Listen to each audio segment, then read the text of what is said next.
கோவை இளைஞர் அமைப்பு சார்பாக செல்வி அவர்களுக்கு செல்வி அடுத்ததாக வேலூர் மாவட்டம் சார்பாக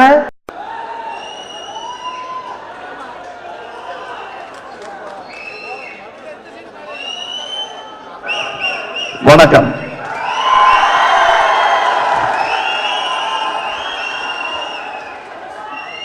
இங்கே கிட்டத்தட்ட என் வயதில் இருக்கும் என் சகோதரர்களுக்கு நான் சொல்லிக்கொள்ள விழைவது, கொஞ்சம் அமைதியாக இருந்தால் நான் பேசுவது உங்களுக்கு கேட்கும். நாம் பேசும் நேரம் முடிந்து விட்டது, அது முன்பு. இப்பொழுது நான் உங்களுக்காக பேசப் போகிறேன். கொஞ்சம் அமைதியாக இருங்கள். இங்கே என் வயதுக்காரர்கள் என்னுடன் சேர்ந்து இந்த நற்பணி இயக்கத்தில் பணிபுரிந்தவர்களுக்கு நான் ஆரம்பத்தில் இந்த மாதிரி அமைதியான சொற்பொழிவுகளோ அன்பான சொற்பொழிவுகளோ நிகழ்த்தியதில்லை.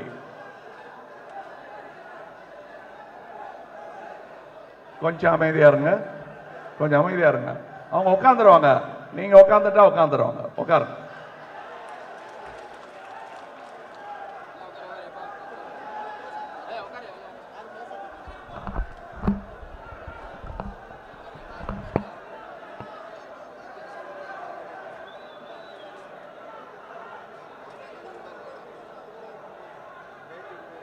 நன்றி. இப்ப நான் சொல்ல வந்தது என்னன்னா, இந்த மாதிரி விழாக்கள் இதற்கு முன்பாகவும் நடந்திருக்கிறது, இதே அரங்கத்தில் நிகழ்ந்திருக்கிறது. ஆனால் பத்திரிகையாளர்கள் வந்ததே இல்லை.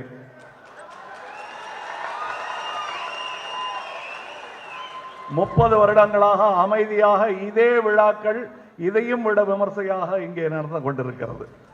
இப்பொழுது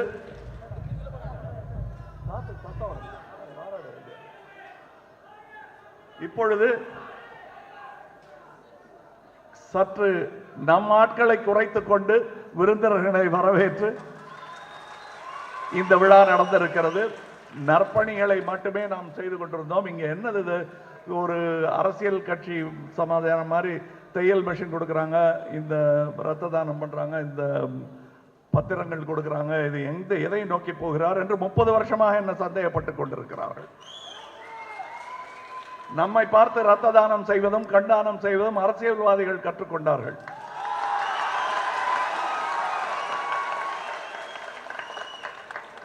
நாம் சந்தோஷப்பட்டோம், கர்வப்படவில்லை. நம்மை பார்த்து பல கலைஞர்களின் ரசிகர் மன்றங்கள் நற்பணி மன்றங்கள் ஆயின. அதற்கு முன்னோடியாக நான் திகழ்ந்தேன் என்றால் அது பொய். நீங்கள் திகழ்கிறீர்கள் என்பதுதான்.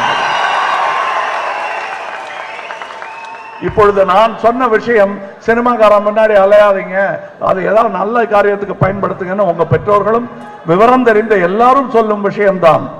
அதைத்தான் நானும் சொன்னேன் உங்களுக்கு. ஆனால் என்னுடைய பேச்சை கேட்டு அது செயலாக மாற்றி, சாத்தியம் என்பது சொல்லல்ல செயல். அதனால வேலை முடிஞ்சு போச்சு, நம்ம ரிட்டையர் ஆயிடலாம் நினைக்காதீங்க. இப்பதான் வேலை ஆரம்பிச்சிருக்கு உங்களுக்கு.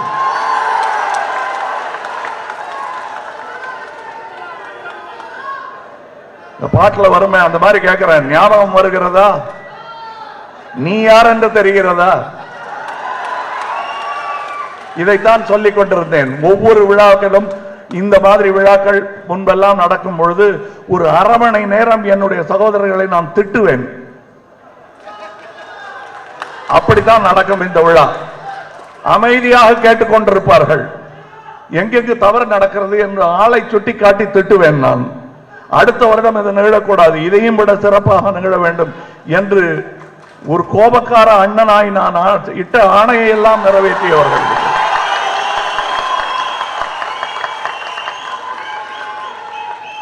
இன்று அந்த விருந்தாளிகளுக்கு முன்னாடி வழக்கம் போல வையாமல் உங்களை வாழ்த்துகிறேன். ஏன்னா விருந்தாளி வந்துட்டா அது வரையில தலையில கொட்டிக்கிட்டு இருப்பாங்க, அம்மா நல்லா படிப்பான் அப்படின்னு சொல்லுவாங்க ஒரு வார்த்தை. அந்த ஒரு வார்த்தைக்காக வருடம் பூரா கொட்டு வாங்க வேண்டும். அந்த அந்த மாதிரி நீங்கள் செய்த சாதனைகள் எல்லாம் நமக்கு சாமானியமானதுதான், இன்னும் வேலை இருக்கிறது. ஆனால் ஒன்று சொல்லிக் கொள்கிறேன், உங்களை நான் ஒரு அரசியல்வாதியாக ஆசைப்படுகிறேன், ஒரு சின்ன எம்எல்ஏ பதவிக்கு ஆசைப்படுகிறேன், அதற்கெல்லாம் உதவி செய்யுங்கள் என்று சொல்லியிருந்தால் அதுவும் தெரியாமல் உதவி செய்திருப்பீர்கள். ஆனால் இன்று நான் அதை கேட்டால் ஏன் வேணுமான்னு நீங்க என்ன கேட்கிற அளவுக்கு அறிவு வந்து விட்டது உங்களுக்கு. 10 வருடமாகவே என்னுடைய ரசிகர்கள் ரகசியமாக என் கையை பிடித்துக் கொண்டு, நம்மள பல பேர் சொல்லுவாங்க அரசியலுக்கு வரணும்னு, தயவு செய்து வந்துடாதீங்க என்று பலமுறை என்னை கேட்டு, நமக்கு இப்ப இருக்கிற பெருமை அங்கெல்லாம் போனா வராதுன்ன என்று எனக்கு புத்தி சொல்லும் தோழர்களாக, தொண்டர்களாக, தோளுக்கு மிஞ்சிய தோழர்களாக நீங்கள் வந்து விட்டீர்கள். அதில் எனக்கு சந்தோஷம். ஆனால் ஒன்று சொல்லிக் கொள்கிறேன், நல்ல நேரத்தில் அப்படிலாம் பேசாதீங்க என்று மூட நம்பிக்கைக்காரர்கள் குறைந்து விட்டார்கள். இருந்தாலும் சொல்கிறேன், நற்பணி இயக்கமாக மட்டுமே இது இருக்க வேண்டும், எனக்கு பின்னும் இயங்க வேண்டும் என்பதை சொல்லிக்கொண்டே இருக்கிறேன். அதில் இன்னொரு வார்த்தையும் இந்த நாளில் சேர்த்துக் கொள்கிறேன், நமக்கு பின்னும் அதை இயங்க வேண்டும். இன்று தங்கவேலு பேசும் பொழுது என் தகப்பனார் யோசித்தார், சினிமாக்காரன் கூட்டத்தில் போறேன், ஆனால் இன்று என் பெண் எனக்கு சான்றிதழ் தந்திருக்கிறாள் என்று சொல்லுகிறாரே, அது பேரன் கொள்ளு பேரன் வரை செல்ல வேண்டும். எங்க கொள்ளு தாத்தா யார் தெரியுமா? இந்த கட்டடம் பெருசா இருக்க, இது கட்டுறதுக்கு ஒரே ஒரு செங்கல் கொடுத்தவர்னு சொல்லணும். இங்கே இருப்பவர்கள் எதுக்காக ஒவ்வொரு தையல் மிஷினா கொடுக்கிறேன்னாங்கன்னா, அவங்க இங்க நற்பணி செய்தவர்களுக்கு சம்பள நாளே இதுதான். இன்னைக்கு இங்க வந்து பார்த்துட்டு சரியா கூட பார்க்காம ஓகே ஓகேன்ற பாருங்க, அதுதான் அவங்களுக்கு வாழ்த்து. நான் ஒவ்வொரு முறையும் சொல்வேன், பல கோடி ரூபாய்கள் ஒரு நடிகனாக நான் சம்பாதித்த கோடி அளவு கிட்டத்தட்ட கொடுத்திருக்கீங்க நீங்க. அது என்னால் முடியாது. நான் டாக்ஸும் கட்டி, வீடும் கட்டி, பொண்டாட்டி பிள்ளைகளையும் பார்த்துக்கிட்டு, நல்ல சட்டையும் போட்டுக்கிட்டு, மிச்சம் இருக்கிற காசு எவ்வளவுன்னு பார்த்தா ஜாஸ்தி இருக்காது. அதுவும் நான் எடுக்கிற சினிமா மாதிரி எடுத்துட்டு எல்லாத்தையும் சினிமாவில் போட்டது கடைசியில் தர்மம் பண்றதுக்கு எவ்வளவு இருக்குன்னு பார்த்தா ஒன்னும் இருக்காது.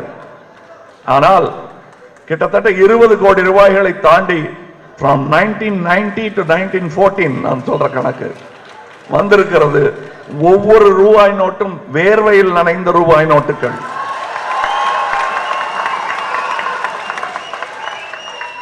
அது நான் கொடுத்த ரூபாய் ரொம்ப கம்மி பர்சன்டேஜ் தான், நீங்க கொடுத்த ரூபாய் தான் மேல் தோங்கி நிற்கிறது. அந்த விழா தான் இது. சும்மா இருக்கிறவங்களுக்கு இது கொஞ்சம் போர் அடிக்கும், சும்மா வேடிக்கை பார்க்க வந்தவங்களுக்கு இது கொஞ்சம் போர் அடிக்கும். திரும்ப திரும்ப மெஷின் கொடுக்குறாங்க, இவர் சிரிக்கிறாரு, ஒருத்தர் ரொம்ப சந்தோஷப்படுறாரு, ஒருத்தர் கடைக்கு பிடிக்கிறாரு, ஒருத்தர் கமலஹாசன் திட்டுறாரு, ஓரமா போயாங்கிறாரு. இது என்ன, இது கல்யாண வீட்டுக்கு மொய் எழுத வந்த மாதிரி இருக்கு. என்ன இது மொய் தான், ஆனால் கல்யாண வீட்டில் அல்ல, எங்கள் வீட்டில் நடக்கும். இப்ப நீங்க பாத்தீங்களே, அவங்க எல்லாம் அவசரத்துக்கு 7ஆம் தேதி அன்னைக்கு யாராவது இருக்காங்களா, ஊனமற்றவர்கள் யாராவது இருந்தா நம்ம ஏரியாவில் சீக்கிரம் பாருன்னு கண்டுபிடிச்சது இல்ல. வருடம் பூரா பார்த்துக்கிட்டு இருந்து இவங்களுக்கு தேவையா இருக்கா, அடுத்த வருடம் கொடுத்துருவான் என்று யோசித்து பட்டியல் போட்டு இவர்கள் எல்லாம் இவர்கள் காசில் இருந்து எடுத்து கொடுக்கும் பணம் இது. இதற்கு என்னுடைய கலை பயன்படுகிறது என்றால் அது சின்ன ஊசி, இந்த பேராடையை தேய்க்க உதவும் ஒரு சின்ன ஊசி. அதுவாகத்தான் நான் அதை நினைத்துக் கொண்டிருக்கிறேன். அதற்கு மேல் என்னை நான் பெரிய ஆளாக நினைத்துக் கொள்ளவில்லை. என்னை விட சிறந்த கலைஞர், என்னை பயிற்றுவித்த கலைஞர்களை எல்லாம் நான் பார்த்திருக்கிறேன். என்னை விட சிறந்த கலைஞர்கள் உரு தெரியாமல், பேர் தெரியாமல், ஏழ்மையில் வாடி மாண்டதை நான் பார்த்திருக்கிறேன். நான் பெரிய கலைஞர் அகந்து கிடையாது, நல்ல கலைஞர் நம்பிக்கை இருக்கிறது.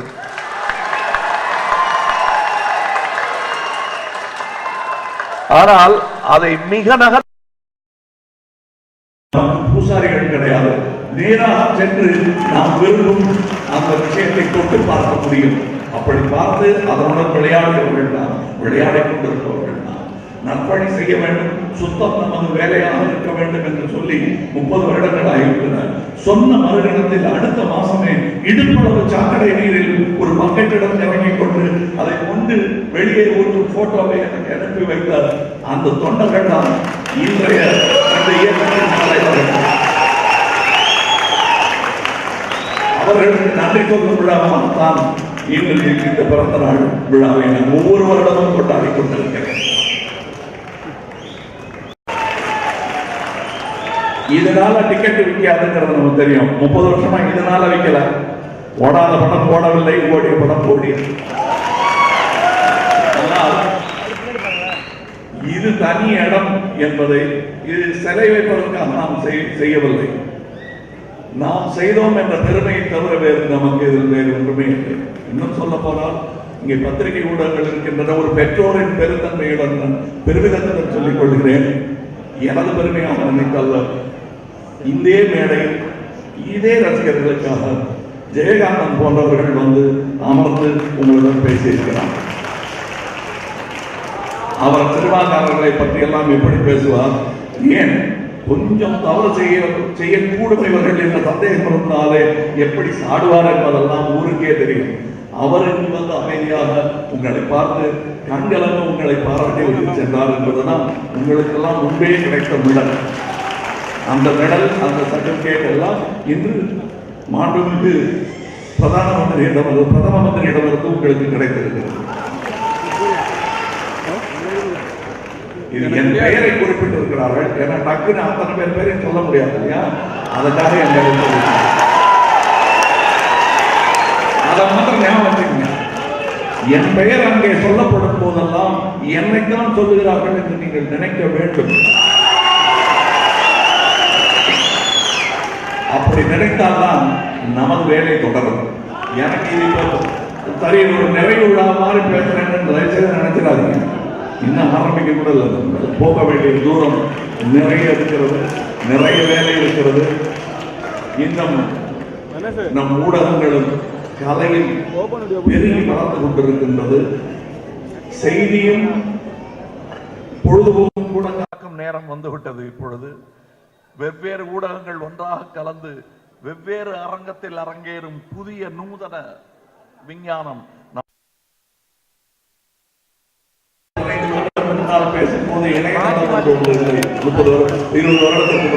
வரும் என்பதை உங்களிடம் சொல்லி இருக்கிறேன். அதற்கு ஆயத்தப்பட்டும் இருக்கிறோம் நாம் என்பது உங்களுக்கு தெரியும். மாதம் முடிந்தவரையெல்லாம் நாம் 500 பேராக எப்படி பேச முடிகிறது என்பது நமக்கு தெரியும். ஸ்கைப்பின் மூலம் பேச தொடங்கிய முதல் தனி கூட்டமாக இருந்திருப்போம் நாம். ஒரே நேரத்தில் 35,000 பேருடன் எல்லாம் நான் பேசி இருக்கிறேன். அப்படி விஞ்ஞானத்தையும் மெய்ஞானத்தையும் உணர்ந்தவர்கள் நாம். அது எங்கோ கோவில்களிலும் கோபுரங்களிலும் யூனிவர்சிட்டிகளிலும் உள்ளே இருப்பதாக நினைக்கிறார்கள். நான் குப்பை மேட்டில் கூட ஞானம் பொறுக்கும் கெட்டிக்காரர்கள் என்பதை இன்று நிரூபித்துக் கொண்டிருக்கிறோம். குப்பை மேட்டில் பொறுக்கி எடுத்த ஞானம்தான் நமக்கு பாராட்டாக வருகிறது என்பதை புரிந்து கொள்ளுங்கள். உங்களிடம் ஒவ்வொரு வருடமும் நான் சொல்லும் வார்த்தைகளை விட இன்று குதூகலமாக இருக்கும். விருந்தாளிகள் வந்திருக்கிறார்கள். விமர்சனங்களை பிறகு பார்த்துக் கொள்ளலாம். இன்னும் சொல்ல வேண்டியது நிறைய இருக்கிறது. நாம் நிறைய சொல்ல வேண்டியிருக்கிறது, நிறைய பேச வேண்டியிருக்கிறது. நிறைய பணிகளும் உங்களுக்கு காத்திருக்கின்றன. வழக்கமாக நாம் செய்து முடிக்கும் மேடையில் செய்து முடிக்கும் பணிகளை எல்லாம் இன்று செய்ய முடியவில்லை. காரணம், வந்திருந்த விருந்தினர்களுக்கு நீங்கள் யார் என்பதை அறிமுகப்படுத்த கடமைப்பட்டிருந்தேன். அதனால் பாதியை சொல்லி முடித்திருக்கிறேன். மீதியை உங்கள் செயல்கள் சொல்லட்டும் என்பதை சொல்லிக்கொண்டு என் பிறந்த நாளை பயனுள்ளதாக்கிய உங்களுக்கு நன்றியை சொல்லிக்கொண்டு விடைபெறுகிறேன். ஒரு தொலைக்காட்சி பெரிய போர்டெல்லாம் வைக்கிறாங்க. இன்று சுத்தமாகட்டும் வீடு, நாளை சுத்தமாகும் நாடு என்று நம் சார்பில் பெரிய பெரிய போர்டு வச்சிட்டு இருக்காங்க பல ஊர்களில். அவர்களுக்கும் நன்றி. நம் செய்தி பல ஊடகங்களின் மூலமாக உலகுக்கு சென்று அடைந்து கொண்டிருக்கின்றது. அவர்களுக்கும் நன்றி. வந்திருந்து பொறுமையாக இங்கே எங்கள் சந்தோஷங்களை தங்கள் சந்தோஷமாக பகிர்ந்து கொண்ட உங்கள் அனைவருக்கும் நன்றி.